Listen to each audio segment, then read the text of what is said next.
zi e un nou motiv să iubesc.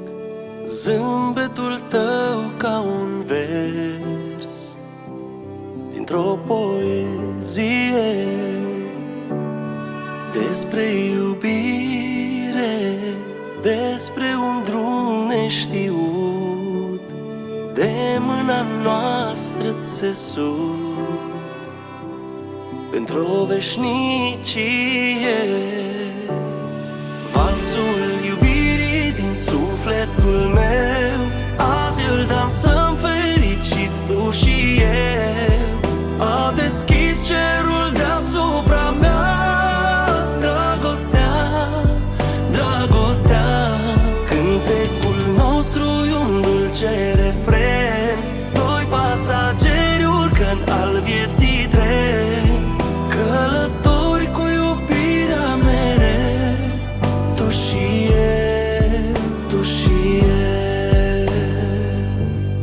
Ce călătorie ne dăruim unei vieți, până la adânci bătrâneți, când o să ne fie vară în suflet, toamnă în păr și în gând, dar și atunci am să-ți cânt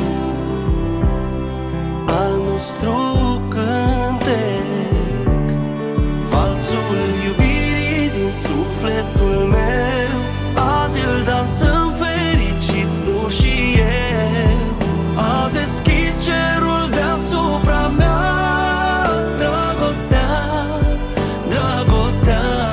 Cântecul nostru e un dulce refren, doi pasageri urcă-n al vieții tren,